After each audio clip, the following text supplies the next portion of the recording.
Saudações. Bem-vindos ao Mentalcast. Meu nome é Luiz Geraldo Benetton, sou psiquiatra, analista junguiano e pós-graduado em Medicina do Trabalho. Vamos refletindo. São muitos os distúrbios mentais e emocionais associados ao trabalho. Vou citar alguns deles. Em primeiro lugar, a fadiga, caracterizada por cansaço excessivo e crônico, irritabilidade e desânimo, distúrbio do sono e sua derivação perversa, que é o burnout. Epidemia crescente, caracterizada pelo esgotamento, frustração, distanciamento afetivo e objetalização das relações.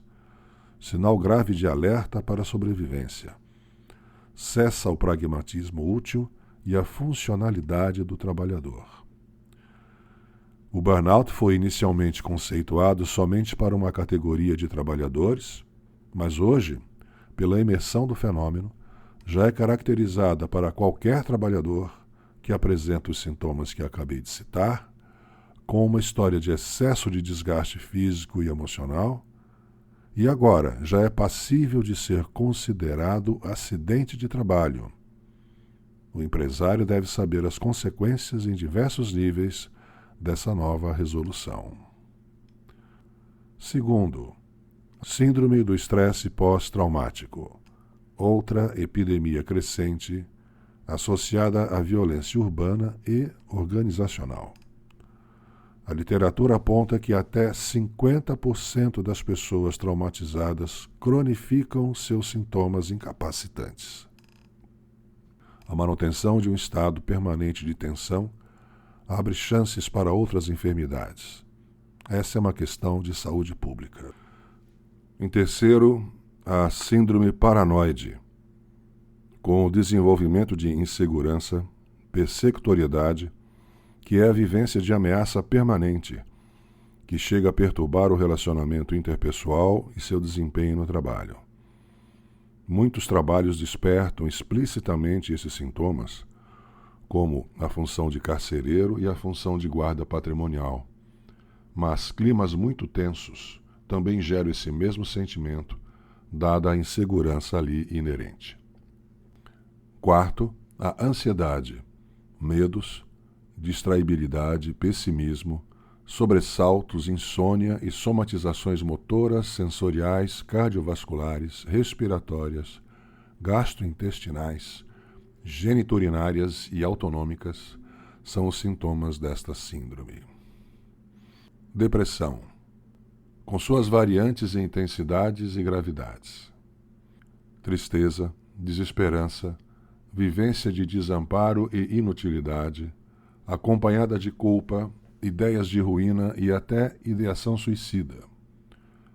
Um forte sentimento de incapacidade, desinteresse, queda de produtividade, pragmatismo lentificado, alteração do sono, do peso e diminuição da libido. Irritabilidade e somatizações são comuns. Sexto, assédio moral. Volto a comentar, dada a importância e frequência do fenômeno, decorrência direta de uma organização do trabalho disfuncional, na qual são permitidas situações de abuso de poder ou desrespeito à dignidade do trabalhador, caracterizado por uma conduta repetitiva, sistematizada, que visa a desqualificação, a desmoralização e a humilhação do trabalhador, desestabilizando-o emocionalmente e moralmente. Em casos graves, leva ao suicídio. Ocorre pela deterioração proposital das condições de trabalho, isolamento, atentados contra a dignidade e até violência física ou sexual. Casos de assédio moral têm inundado os tribunais de justiça do trabalho. Em tempo, surge recentemente o conceito de dano existencial, que envolve a perda de energia para o trabalhador viver para além do seu trabalho contratado. É um conceito que ainda vai obrigar a organização do trabalho a repensar suas propostas. Aguarde os episódios sobre este tema. Sétimo, presenteísmo. Consta na psicopatologia do trabalho como uma alteração do comportamento, sutil no início, mas pode ser considerada juntamente com as ameaças à integridade da identidade como porta de entrada para as demais patologias. É a presença física com a ausência mental. É o estar, mas não participar ou produzir. A queda crescente de comprometimento, o desligar afetivo com o sentido de seu trabalho, a desmotivação cronificando. O burnout é uma explosão. O presenteísmo carrega a mesma essência, mas em câmera lenta. Seu custo é maior que o custo do absenteísmo e está diretamente ligado ao aumento do índice de acidentes de trabalho. Alterações psicossomáticas, em 8º lugar, é clássica a equação tensão mais predisposição igual a afecção.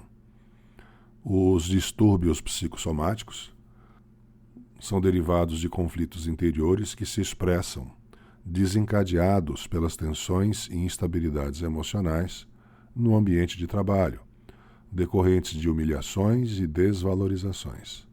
Novamente, a identidade como calcanhar de Aquiles para distúrbios emocionais. Em 9º lugar, a dependência química, incluindo o alcoolismo, como refúgio ilusório e incapacitante, resultado do esgotamento anímico pelo trabalho vazio, sem sentido e sem reconhecimento. Fatores de personalidade, de certo, concorrem para esta patologia, mas a organização do trabalho, se disfuncional, se geradora de desvios de justiça, de ética e de honestidade, em qualquer ordem, muito contribui para o seu surgimento. É uma endemia atual, com índices assustadores em relação a acidente do trabalho e afastamentos. Estamos abordando os riscos psicossociais, as patologias e os acidentes de trabalho que geram afastamentos. Mas como nós olhamos para esse fenômeno? Estamos com a cautela necessária para repensar, vamos assim dizer, a filosofia do afastamento? O trabalhador afastado por muitos meses não está necessariamente ou comprometidamente em tratamento adequado e supervisionado. Muitas vezes fica no ócio em seu lar, com altas chances de pertencer a uma família disfuncional, que gera patologias, e o tempo longo e improdutivo ainda o deixa mais alienado e desligado de um serviço que pode, inclusive, nunca ter dado a ele satisfação. Como sua empresa monitora seus afastados por acidente de trabalho? Os afastamentos decorrentes das doenças acabam sendo classificados segundo sua relação com o trabalho em 3 categorias. A primeira é o trabalho como causa necessária para o evento da doença. Neste grupo estão incluídas as doenças profissionais. O nexo é evidente, como, por exemplo, as intoxicações. A segunda categoria é o trabalho como fator contributivo, mas não necessário.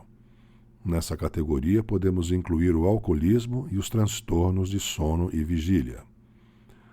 E a terceira categoria é dada pelo trabalho como provocador de um distúrbio latente ou agravador de uma doença já estabelecida. Nessa categoria cabe citar os episódios depressivos e o burnout. A organização do trabalho tem uma tarefa imensa pela frente. Acertar os pontos, afinar essa imensa orquestra que é o mundo do trabalho, que contrata a energia vital de seres que têm famílias, filhos, desejos, talentos e necessidades peculiares, e muitas vezes lhes devolve desgastes, decepções e frustrações. Boa parte do empresariado ainda vive regido por uma mentalidade antiga, que não vê a exploração como um absurdo ético, e esforços para mudar este panorama esbarram em resistências. Cabe, por último, citar uma lei que felizmente é aplicada às empresas sobre acidentes ou doenças ocupacionais.